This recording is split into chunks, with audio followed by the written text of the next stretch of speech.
Es una de las batallas épicas de la Biblia. Un ejército de nómadas emerge del desierto y destruye las murallas de una ciudad fortificada. No mediante la fuerza, sino a través de la fe. La historia de cómo Josué luchó en la batalla de Jericó con trompetas se encuentra entre las historias más memorables y más controvertidas. Pero aquella no fue la única victoria de Josué. La Biblia relata que el ejército israelita avanzó hasta conquistar Canaán y asentarse en la tierra prometida. No hay duda de que los antiguos israelitas ocuparon la región que ahora llamamos Israel y los territorios palestinos. De hecho, sus exigencias territoriales aún causan graves conflictos en la zona. Pero, ¿empezó todo con la batalla de Jericó? Para contestar a esa pregunta, recurriremos a algunas de las últimas investigaciones arqueológicas y científicas y llegaremos a una conclusión sorprendente.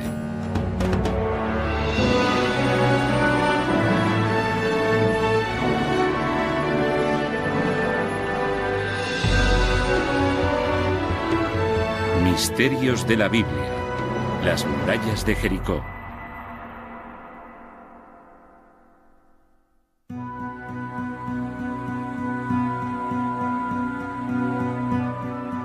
Oriente Próximo hace unos 3000 años. Una región que incluso entonces se enfrentaba a la violencia y a la guerra. En las montañas del noreste del Mar Muerto, un soldado se prepara para atacar. Es Josué, sucesor del gran líder Moisés y uno de los guerreros más famosos de la Biblia. Desde aquí, Josué mira al oeste a través del valle del Jordán hacia la tierra prometida. Aquí fue donde vivió su ancestro Abraham, y Josué cree que debe instalarse allí también. Pero hay un problema. La tierra ya está ocupada por los habitantes de la zona, los cananeos. Josué tendrá que luchar por ella. Aunque no está solo, lidera a unas 150 personas, hijos de esclavos hebreos que escaparon de Egipto. Estos han pasado 40 años caminando por el desierto, ahora se preparan para la guerra. Su primer objetivo será la fortaleza cananea de Jericó. Es un momento decisivo en la historia del antiguo Israel, según la estudiosa del Antiguo Testamento Rachel Havelock. Es una historia sobre los comienzos, los orígenes de una nación, y en muchos sentidos es en realidad la historia del nacimiento del antiguo Israel. Y la batalla de Jericó es solo el principio. El principio de una guerra santa en la que Josué y los israelitas derrotan rápidamente a los cananeos y los matan. La historia es sorprendente y aún no ha acabado. La guerra de Josué continúa hoy en día. Por un lado están los palestinos, que dicen ser descendientes de los cananeos, y por otro los israelíes, que dicen ser descendientes de los israelitas. Y los dos siguen intentando recuperar la misma tierra, así que lo que pasó hace 3000 años sigue ocurriendo en la actualidad. Pero si Josué mató a los habitantes de Canaán y ocupó su tierra, debió de dejar pruebas.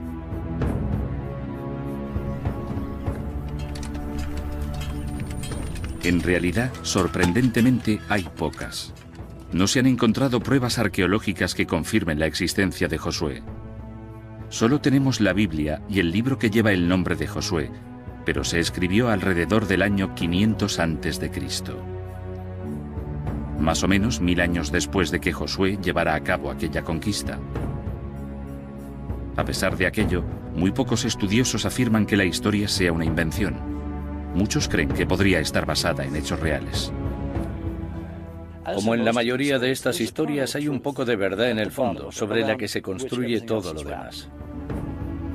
Saber qué hay de verdad detrás de la conquista de Canaán por Josué se ha convertido en uno de los mayores misterios de la historia antigua.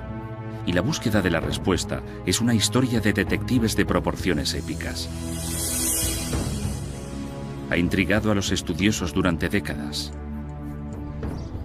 y ha traído a muchos de ellos hasta aquí, el enclave donde tuvo lugar la primera batalla de Josué. Este es el Jericó moderno, una ciudad oasis en medio del valle del Jordán. El arqueólogo Bill Dever es un experto en la historia de la zona. Jericó es un emplazamiento único, el más importante al sur del mar de Galilea y el valle del Jordán. Su historia se debe a que hay una fuente de agua. La gente de Jericó sigue usando la fuente que proporciona ese agua. Cerca de la fuente hay algo que parece una colina pequeña, pero es algo muy diferente. Es un montículo de ocupación, donde los habitantes de la antigua Jericó fueron construyendo sus ciudades, unas encima de otras durante siglos. Quizá una de ellas fuera la Jericó de Josué. Entre los primeros arqueólogos que intentaron descubrirlo estaba John Garstang, un catedrático de la Universidad de Liverpool. Sus informes de campo originales han sido conservados por la encargada del museo, Felicity Cobbing. Estas fotografías se tomaron entre 1931 y 1936. Las fotografías de Garstang documentan un descubrimiento increíble.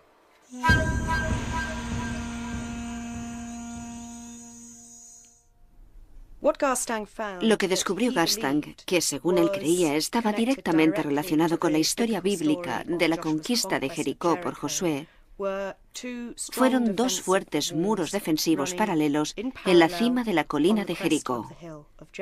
Ladrillos de barro muy profundos y evidentemente muy resistentes. Usando fragmentos de cerámica como pruebas, Garstang puso fecha a estos muros de ladrillo. Año 1400 a.C., exactamente la época en la que la Biblia sugiere que tuvo lugar la batalla de Jericó. Es más, los escribas que copiaron la historia afirman que la ciudad que atacó Josué estaba muy fortificada. Y eso fue lo que encontró Garstang. Descubrió que los muros de ladrillo se habían construido sobre antiguas fortificaciones de piedra. Aquí se ve algo típico de un sistema de fortificación de mediados de la Edad del Bronce. Un muro de contención que ayudaba a sostener los lados del montículo. El muro tenía al menos 4,5 metros de altura. En lo alto había una primera pared de ladrillos.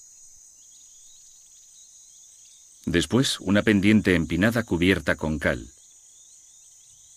Y finalmente, el muro de ladrillos principal de 2 metros de grosor y al menos 4,5 metros de altura.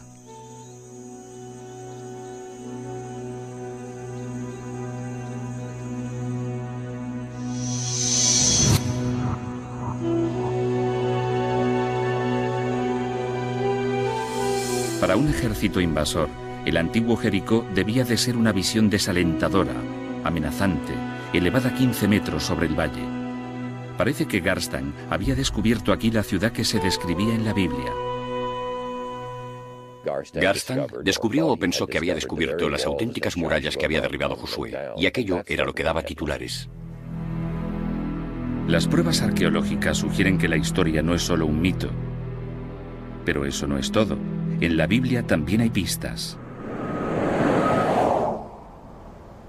El libro de Josué contiene el relato creíble de una antigua batalla, según el arqueólogo e historiador militar Eric Klein. En cuanto a la historia, es totalmente plausible que Josué quisiera atacar Jericó. El hecho de que Jericó fuera un oasis lo convertía en un lugar extremadamente valioso, con provisiones de comida y bebida. Además, está de camino a las tierras altas centrales. Si quieres hacer esa ruta, tienes que atacar Jericó. No hay manera de evitarlo. Y no solo es verosímil el campo de batalla, sino también la forma en que Josué dirigió la batalla.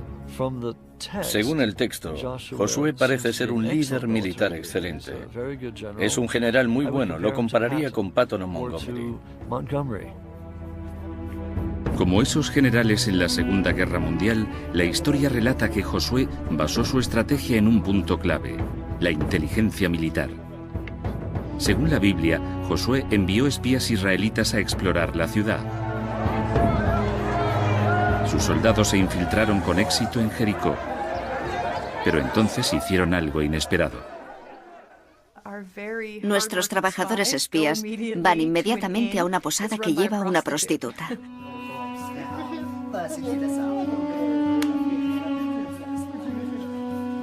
Puede que eso no sea tan extraño. Las inscripciones antiguas revelan que los burdeles eran las pensiones de la antigüedad. Eran el sitio ideal para mezclarse con la gente y para reunir información sobre el enemigo. ¿Quién mejor que una prostituta o chica de alterne? Averiguaron rápidamente lo que necesitaban saber. Hasta entonces, las acciones de los israelitas parecían plausibles. Jericó era un objetivo estratégico. Usar espías, una estrategia clásica. Pero, ¿y la gente que vieron los espías allí dentro? Por el tamaño de la antigua Jericó, probablemente había 1.200 habitantes, hombres, mujeres y niños que la historia llama cananeos. Nuevamente, la historia de la Biblia concuerda con los descubrimientos arqueológicos. Buscando en las afueras de Jericó, los excavadores encontraron algo extraordinario. Tumbas. Contenían esqueletos de 3.500 años, esqueletos cananeos enterrados con sus objetos funerarios, que unían a la gente de Jericó con un mundo más grande, en una verdadera cultura cananea, cuyas ciudades se extienden por lo que hoy es Siria, Líbano, Israel y Jordania. Pero según el arqueólogo Jonathan Tabb, se saben más cosas de los cananeos históricos de lo que dice la Biblia. Creo que mucha gente que se guía por la imagen bíblica ve a los cananeos como gente malvada. No lo eran. Eran gente muy urbana y sofisticada. Y lo sabemos por las joyas, el metal e incluso las ollas y sartenes de la vida diaria, que por lo general eran muy refinadas. Les gustaban las cosas buenas de la vida. La arqueología ha revelado que los cananeos fueron los primeros en usar un alfabeto. Un sistema de 40 letras que reemplazó el viejo lenguaje de signos llamado cuneiforme. Y eso condujo a la escritura que usamos hoy. Los cananeos eran grandes comerciantes. Estaban influidos por otras civilizaciones tan lejanas como Grecia y Egipto. Algunas de las joyas son hermosísimas. Esta es interesante porque tiene forma de capullo de loto, lo que muestra una gran influencia egipcia. La historia omite estos detalles positivos. No es sorprendente. En la Biblia, los cananeos son los grandes enemigos de los israelitas. Los espías de Josué debieron de tener muchas cosas sobre las que informar. Pero como en muchas operaciones militares, su misión era arriesgada. La Biblia relata cómo el gobernador de Jericó se enteró de que la prostituta llamada Rahab cobijaba a los espías. El dirigente de Jericó intentaría encontrar a esos espías estuviesen donde estuviesen. ¿Por qué sabe o cree que están en casa de Rahab? Supongo que tenía su propio servicio de inteligencia. Según la historia, Rahab se enfrentaba a una difícil elección: entregar a los espías para que fueran torturados y asesinados o convertirse en una traidora y protegerles.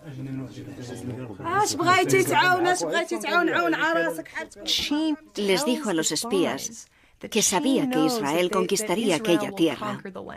Sabía que Dios les había prometido aquella tierra. Y Rahab se encargó de toda la situación. Escondió a los espías en sus reservas de cereales, en el tejado. Unos minutos después llegaron los soldados cananeos. Pero Rahab consiguió convencerles de que los espías ya se habían marchado. Y mandó a los soldados a buscarles.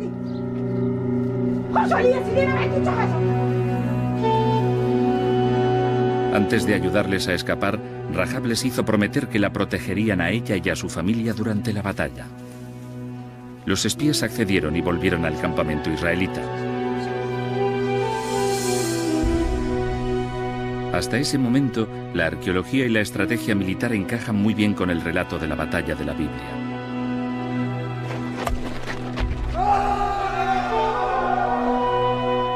Pero la parte esencial de la historia la constituye el avance de Josué hacia Jericó y el uso de las trompetas para conquistar la ciudad.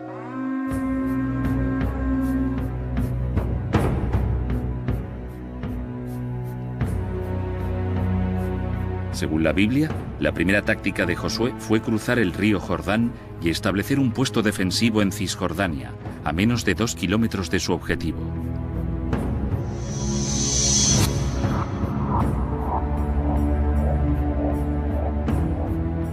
Lo que hizo a continuación debió de sorprender a todo el mundo. En lugar de dirigirse hacia Jericó, ordenó a sus tropas, acompañadas por sacerdotes que hacían sonar trompetas, que marcharan a su alrededor una vez al día durante 6 días.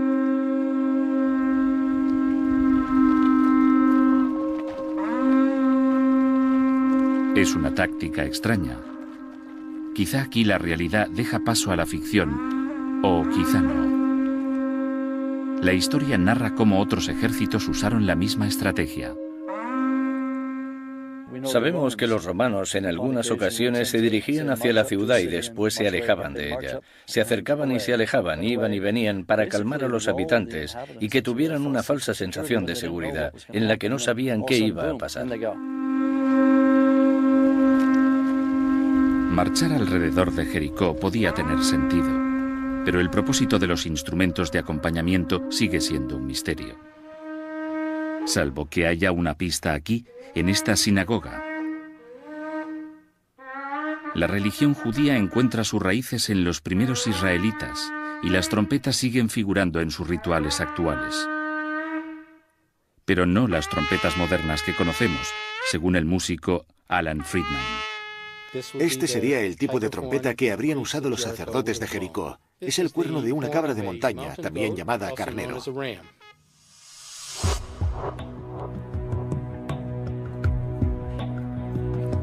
La trompeta de cuerno de carnero guarda especial interés para el especialista de sonido David Lubman. Es un experto en el papel del sonido en las religiones antiguas y está especialmente interesado en la historia de Josué. Hoy trabaja con Friedman en la dirección de un análisis de audio de la trompeta, con la esperanza de que arroje algo de luz sobre su papel en la batalla.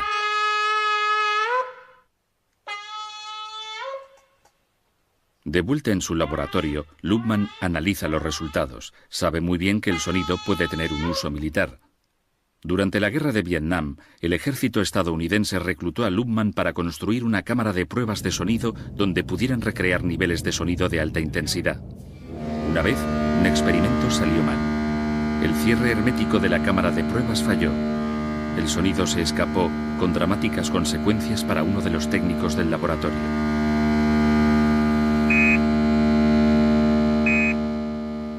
Uno de los técnicos, perfectamente sano y estable, al oír el sonido huyó, escapó aterrorizado y no volvió hasta muchas horas después.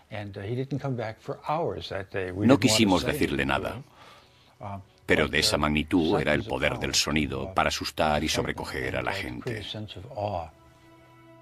Quizá el sonido de la trompeta también tuviera un efecto psicológico. Es bastante intenso. Tenemos unos 93 o 94 decibelios de intensidad sonora a unos 3 metros de un cuerno. Si tuviésemos 7 cuernos, serían 93 más 8 decibelios y medio más fuerte. Es el nivel que se escucha en un concierto de rock. Podría ser que Josué hubiese usado la trompeta no como instrumento musical, sino como arma.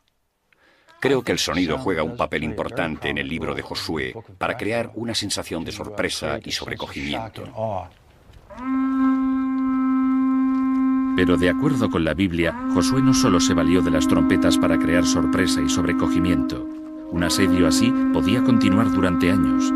Pero apenas una semana después del ataque de Josué, la batalla llegó a su punto álgido. El 7º día, los israelitas rodearon la ciudad, no una, sino 7 veces. Entonces los 40.000 soldados emitieron un ensordecedor grito de guerra. Pensemos en ello como alguien de dentro de Jericó. Llevamos una semana observando a esa gente y de repente empiezan a chillar. Gritan en el momento en el que tenemos que decirle a nuestra gente, cuidado, aquí vienen. No podemos oírnos ni decir nada. Los israelitas, por otra parte, sabían exactamente lo que estaban haciendo y no necesitaban hablar. Así que el escándalo debió de ser atronado. Es en este punto donde la Biblia hace su afirmación más espectacular.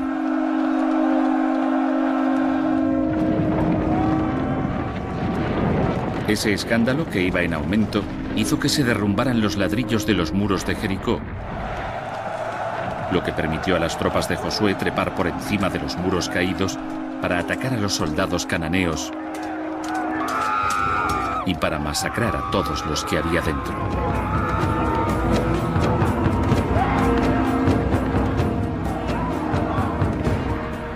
Aparte de Rahab y su familia, mataron a todos los habitantes de Jericó.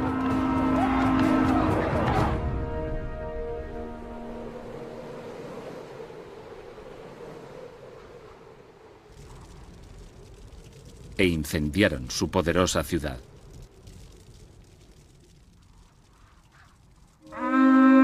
Pero aunque el sonido podría haber aterrorizado y confundido a los habitantes de Jericó, no pudo haber demolido sus murallas. ¿O sí?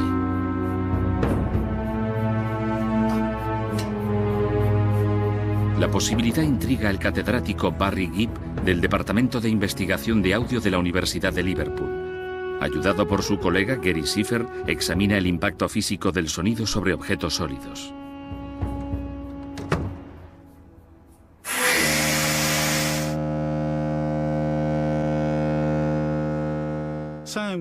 El sonido puede destruir estructuras.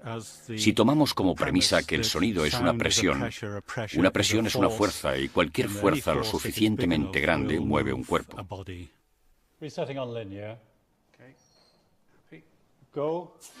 Gibb y Schiffer están haciendo experimentos para entender el principio científico exacto que se oculta tras el fenómeno. Lo que hago es poner polvo en el embudo.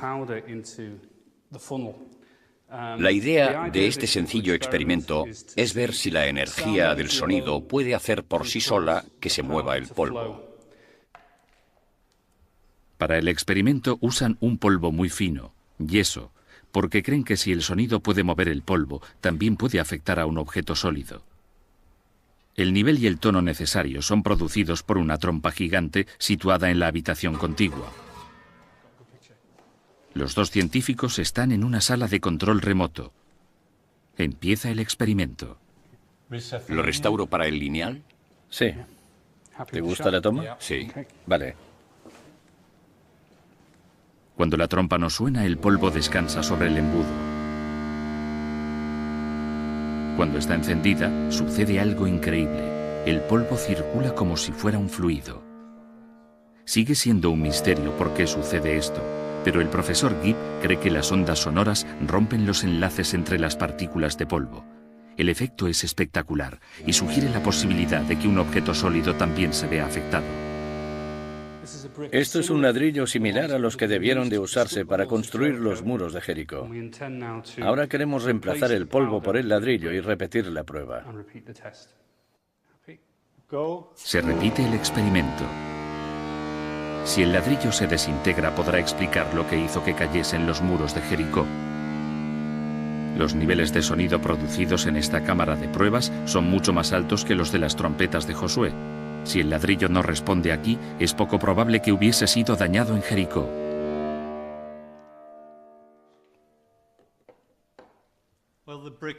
Bien, el ladrillo no ha sufrido alteraciones en este experimento preliminar. Las partículas de la superficie parecen no haberse movido. Por todo esto, yo diría que puede que los muros de Jericó se derrumbasen, pero no fue el sonido el que lo causó.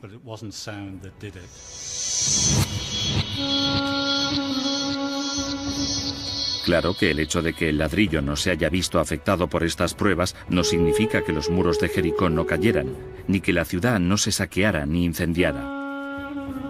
Ni mucho menos. Tal y como revelaron las excavaciones de los años 30 de Garstang, los muros que Garstang pensó que estaban relacionados con la conquista de Josué mostraban claras señales de daños y destrucción, como se puede ver en algunas de sus fotografías. La arqueología también apoya otra de las afirmaciones de la Biblia, que Jericó fue incendiado. Probablemente lo más sensacional que descubrió fue la destrucción total a causa del fuego, de las murallas y puertas de la ciudad, de las tiendas y las residencias, pruebas realmente dramáticas de aquella destrucción. Ahora está claro que el sonido de las trompetas por sí solo no podría haber causado tal devastación. Aún así, muchos de los detalles encajan. Los documentos arqueológicos parecen concordar notablemente con el destino de Jericó que se describe en la Biblia. Pero si las trompetas no derrumbaron los muros de Jericó, ¿qué lo hizo? Quizás haya una pista al principio de la historia.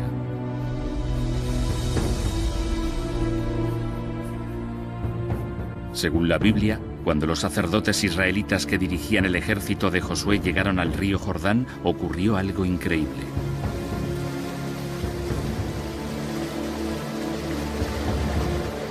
El nivel del agua descendió.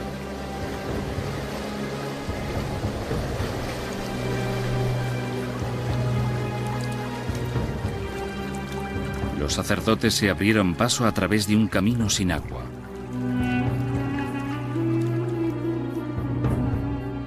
Fue un momento milagroso, pero no el único. El río Jordán también dejó de fluir en julio de 1927, y estas fotos de la época nos explican por qué.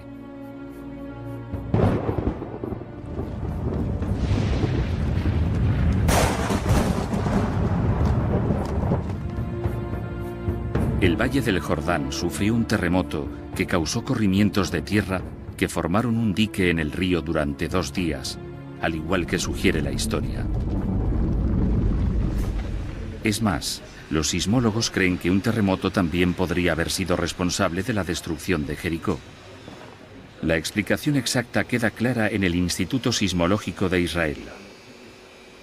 Aquí, los ordenadores registran las lecturas de unos sensores repartidos por todo Israel, Cisjordania y Jordania.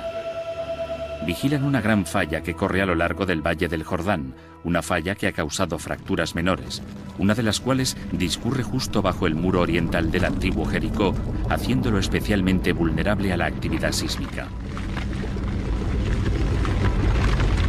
Y hay evidencias arqueológicas que sugieren que en la ciudad se dieron terremotos no una, sino muchas veces, como descubrió el arqueólogo John Garstan. Jericó sufrió terremotos importantes en más de una ocasión. En los niveles más tempranos encontró grietas muy distintivas que separaban enterramientos anteriores.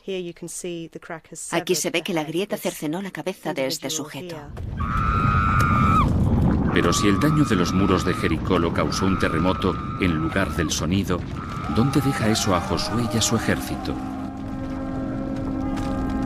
¿Quizás el terremoto devastó la ciudad en el mismo momento en que los israelitas la atacaban? Es increíble, pero es lo que sugerían las pruebas de Garstan. Garstan encontró pruebas de daños causados en los muros por un terremoto que él asociaba con la conquista de Josué. Pruebas muy claras de daños causados por un terremoto. Pilas de ladrillos, reparaciones y un desorden general de los elementos de construcción. Los descubrimientos de Garstan parecen confirmar casi todos los detalles del relato bíblico. Parece que Josué conquistó Canaán tal y como dice la historia. Pero hay un problema. En los años 50, otra arqueóloga británica siguió a Garstan hasta Jericó, y fue entonces cuando empezaron los problemas. Dicha arqueóloga era la renombrada experta Kathleen Kenyon. Se interesó por Jericó cuando John Garstan le pidió que examinara sus descubrimientos. En 1952, Kenyon inició su propia excavación épica. Kathleen Kenyon pudo examinar al detalle las fases tan complejas de la ocupación de Jericó. Pudo ver muchas cosas que se le habían escapado a Garstang. Lo que Garstang había pasado por alto eran pruebas importantísimas que contradecían su fecha de la destrucción de Jericó. En lugar de caer en el año 1400 a.C., como creía Garstang, Kenyon concluyó que los muros se habían derrumbado 150 años antes, en el año 1550 a.C. Si ella tenía razón, Jericó ya estaba en ruinas mucho antes de que Josué pudiera salir de Egipto. Un terremoto pudo destrozar sus muros, pero no coincidía con el ataque de Josué, como Garstang había pensado. Y ese no es el único problema al que se enfrenta la versión tradicional de la heroica conquista de Josué. Si los israelitas hubieran llegado a Jericó en el año 1400 a.C., las excavaciones de Kenyon se habrían encontrado con una ciudad muy diferente a la descrita en la Biblia. Las defensas habían caído en desuso. Estaba totalmente indefensa. Había muy poca población. Para ser sincero, no habría sido una gran conquista. Pero si la batalla de Jericó era innecesaria, hay que preguntarse por qué la llegada de los israelitas se describe como una conquista. La Biblia dice que la invasión de Josué no se limitó solo a Jericó. Destruyó también otras ciudades. Los expertos que excavaron esos lugares al final se encontraron con problemas similares. La arqueología muestra que la mayoría de lugares que se supone que fueron conquistados por los israelitas ni siquiera estaban habitados en aquella época, y los lugares en los que hemos encontrado indicios de destrucción no son los mencionados en el texto bíblico. Parece que la arqueología ya no apoya la historia de Josué. Y cualquier duda que hubiera podido quedar se desvaneció cuando los historiadores se dieron cuenta de que ningún ejército israelita, por poderoso que fuera, podría haberse deshecho de los cananeos. En el año 1400 a.C., las fuerzas egipcias habían convertido Canaán en parte de su poderoso imperio dorado. Los egipcios no iban a permitir que Josué invadiera su territorio. Es inconcebible que el antiguo Israel se estuviera desarrollando en el momento en que el imperio egipcio estaba en pleno apogeo. No tiene ningún sentido. De hecho, casi todas las pruebas desenterradas desde los años 50 han revelado una gran discrepancia entre la historia y la Biblia. Jericó era un pueblo, no una ciudad amurallada. No hay más señales claras de las batallas de Josué. Y Canaán era una colonia egipcia. Histórica y arqueológicamente apenas hay pruebas de destrucción, y desde luego no las hay en el siglo XV a.C., cuando, según la cronología bíblica, tuvo lugar dicha destrucción. Creo que podemos decir con seguridad que casi ningún arqueólogo o estudioso bíblico actual cree literalmente la historia de Josué y la caída de Jericó. La milagrosa batalla de Josué parece ser un mito, después de todo. Pero eso da pie a una nueva y emocionante pregunta. Si los israelitas no invadieron Canaán, ¿cómo llegaron allí? Para contestar a esta pregunta, necesitamos un punto de referencia, la primera fecha que con seguridad evidencia que los israelitas se encontraban en Canaán. Solo así podemos reconstruir lo que realmente ocurrió. Ese punto de referencia nos lo proporciona un interesante descubrimiento hecho en Egipto. Esta es la estela de Merentá, el documento de una campaña militar egipcia en Canaán, dirigida por Merentá, hijo del faraón Ramsés II. La estela de Merentá, también conocida como la estela de Israel, es la primera mención de Israel fuera de la Biblia. Creemos que data más o menos del año 1207 a.C. Si los israelitas vivían en Canaán en el año 1207 a.C., la conquista de Josué, de haber tenido lugar, debió de haber empezado algún tiempo antes. La pregunta es, ¿cuándo? No hemos encontrado pruebas de una conquista en el año 1400 a.C., la fecha tradicional. Sin embargo, hay pruebas significativas unos 150 años después. Si avanzamos un siglo y medio, más o menos, llegamos a un muy buen momento en la historia, durante el cual es mucho más factible y las pruebas arqueológicas pueden apoyarlo más. Las pruebas arqueológicas de alrededor del año 1250 a.C. son sorprendentes. Revelan un mundo cananeo que se vino abajo, a menudo en medio de fuego y destrucción. Al principio, los descubrimientos apoyaban la idea de que la conquista de Canaán había tenido lugar tal y como narra la historia, pero en una fecha diferente. Esas esperanzas pronto se desvanecieron cuando otras excavaciones en el resto del Mediterráneo oriental revelaron algo completamente inesperado. Fuera lo que destrozó la sociedad cananea, también golpeó a todas las civilizaciones de la región. Y estaba ocurriendo algo más, algo mucho más dramático.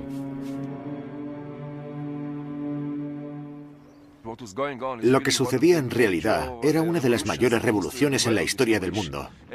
La total aniquilación del mundo antiguo y la aparición de algo completamente diferente. La causa de la catástrofe es un misterio. Pero una nueva idea muy controvertida que la explica puede revelar también cómo tuvo lugar la conquista de Canaán en realidad. La teoría tiene que ver con la destrucción. No la destrucción infligida por un general militar, sino por la madre naturaleza. La idea también tiene que ver con terremotos.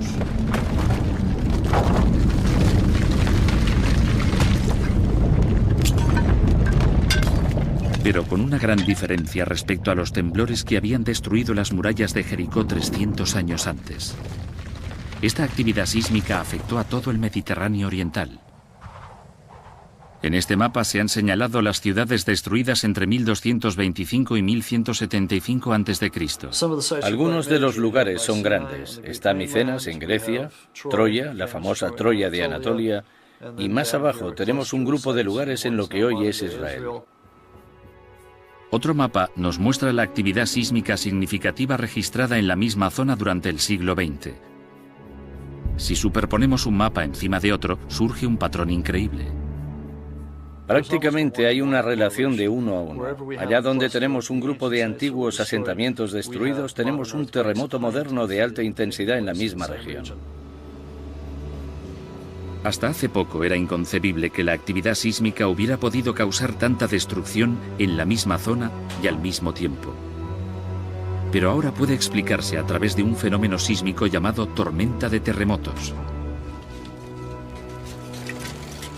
Durante el último siglo, los estudiosos que observaron la actividad sísmica en Turquía se dieron cuenta de que los terremotos avanzaban por la falla de Anatolia Norte. Solo durante los últimos 4 años, los temblores han causado 18.000 muertes y han dejado sin hogar a innumerables personas. Parece que si no hay un terremoto grande que libere toda la tensión de la falla inmediatamente, a veces hay un terremoto más pequeño que libera la tensión en una parte de la falla y pone presión en el siguiente segmento, que al final se deshará de ella, y así hay un alivio de la tensión a lo largo de la falla.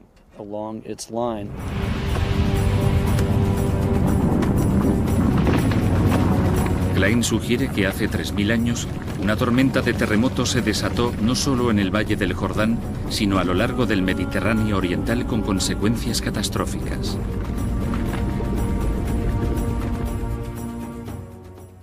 Creo que las rutas comerciales se cortaron. Al final iba a llegar una rebelión interna cuando la gente tuviera hambre y se acabaría con una caída del sistema en la que todo fracasaría. Y fue la catastrófica caída del viejo orden mundial, incluida la civilización cananea, lo que explicaría cómo se asentaron en Canaán los primeros israelitas. No mediante la conquista, sino gracias a un simple oportunismo. Era una época en la que podían aparecer nuevos grupos, establecerse tanto ellos como los israelitas, y aquella gente a la que llamamos israelitas o protoisraelitas se aprovechó de la agitación para entrar en zonas que no estaban densamente pobladas. Esto se aleja mucho del relato de la Biblia.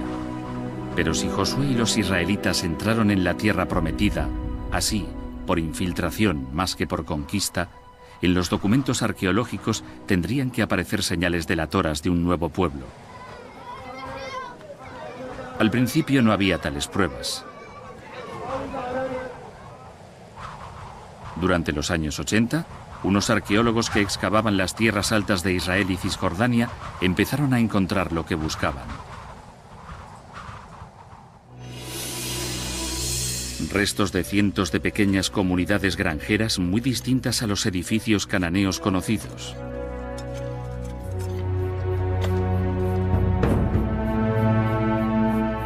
Entre los arqueólogos que las descubrieron se encontraba Israel Finkelstein.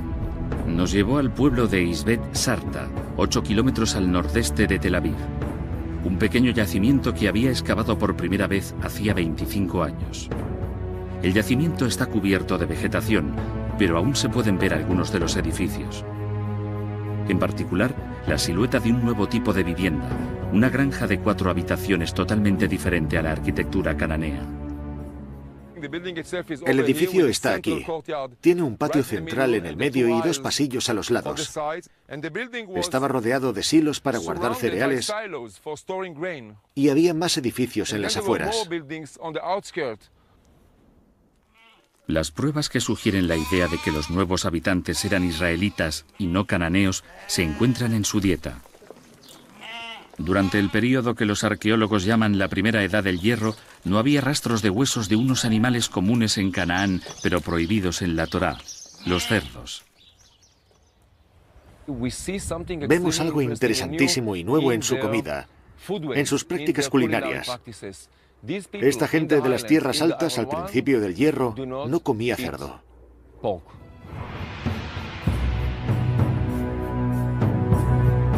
Esta idea de un asentamiento pacífico en Canaán ha sustituido la creencia de que los israelitas llegaron a Canaán tras una conquista militar. Pero como consecuencia de esta conclusión, los arqueólogos empezaron a ponderar una situación nueva y aún más notable. ¿Y si en realidad los antiguos israelitas no hubiesen llegado nunca a Canaán? ¿Y si siempre hubiesen vivido allí? Excavaciones posteriores en 4 habitaciones de las granjas sugieren que esta posibilidad es plausible. Existen diferencias entre esta nueva cultura y la de los cananeos. Pero también hay similitudes sorprendentes. Cuando los arqueólogos empezaron a comparar la cerámica de los granjeros de las tierras altas con la de la vieja población cananea, descubrieron algo asombroso. La antigua sociedad israelita era, en muchos aspectos, un reflejo pobre de la sociedad cananea. No era tan elegante ni tan sofisticada, pero era exactamente la misma. En la costa de Siria se encontraron más paralelismos entre las culturas israelita y cananea. Los arqueólogos que excavaban aquí, en Ugarit, descubrieron un archivo de tablas de arcilla que revelaba detalles de la religión cananea. Hay una tabla que narra la historia de un rey cananeo llamado Keret y de sus conquistas militares.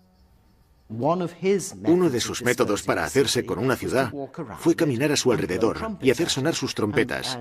Y sorpresa, las paredes se vinieron abajo. Todos estos paralelismos apuntan a una nueva teoría radical que dice que los cananeos y los israelitas no solo eran similares, eran idénticos. Es una idea controvertida, pero parece apoyada por los descubrimientos de las pruebas genéticas.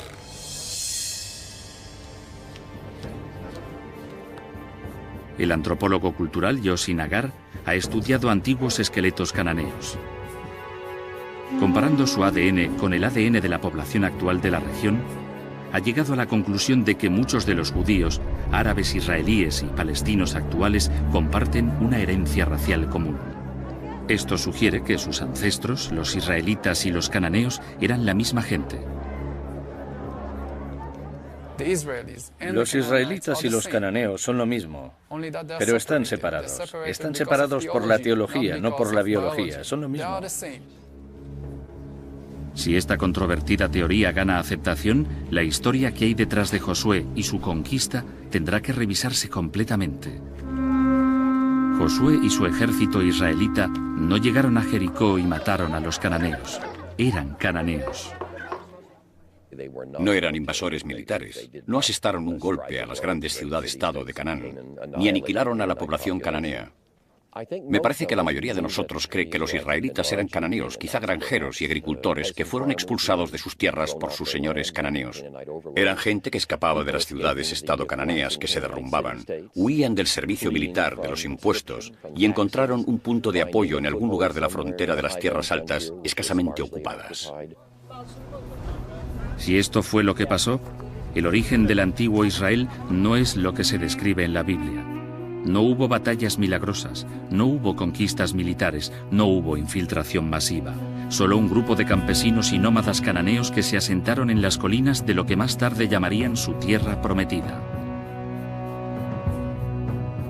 Pero si la historia de Josué y la batalla de Jericó son, en el fondo, producto de la imaginación de unos escribas judíos, ¿cómo supieron tantos detalles geográficos, militares e históricos? Una explicación podría ser que la llegada a Canaán fuera la experiencia no de todos los israelitas, sino de un reducido grupo de hebreos. A mi juicio, las historias las explicó un pequeño grupo que había cruzado el desierto. Entró en Canaán de un modo u otro y tuvo problemas con los cananeos. Y al escribir su historia siglos más tarde, la explicaron como si fuera la de todos los israelitas, pero en realidad, la mayoría de los israelitas nunca había estado en Egipto. Al escribir esta historia, sus autores la adornaron con otros elementos. Mitos cananeos como Keret, recuerdos dramáticos de muertes y destrucciones catastróficas y un conocimiento muy detallado del antiguo Jericó. Yo supongo que se inspirarían en varias tradiciones diferentes que tienen elementos en común. Las unieron. Se sabe que Jericó era un lugar de mucha actividad sísmica, así que los muros solían caerse. También pudo haber existido un personaje histórico, y podemos llamarlo Josué, o tendríamos que inventarnos a alguien con el mismo nombre. Si combinamos estos ingredientes, tenemos la historia de Josué y la captura de Jericó. Aquí, al fin, empezamos a percibir qué hay de verdad tras la historia de Josué y la batalla de Jericó. No es una historia real, sino muchas, entretejidas para dar un mensaje, no sobre la historia, sino sobre la libertad y la fe. Si miramos la historia con lupa e intentamos demostrar que todo lo que dice es históricamente cierto, creo que perdemos la perspectiva de lo que los autores bíblicos querían expresar, que era la liberación. La liberación de un pueblo que no esperaba nada, pero que, con el tiempo, se convirtió en una nación poderosa. Y creo que la historia aún puede leerse así, metafóricamente, una historia sobre una nueva tierra, un nuevo comienzo, una nueva manera de ver el destino humano.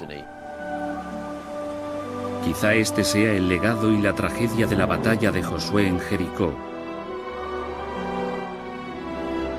Que la liberación de un hombre significa la opresión de otro.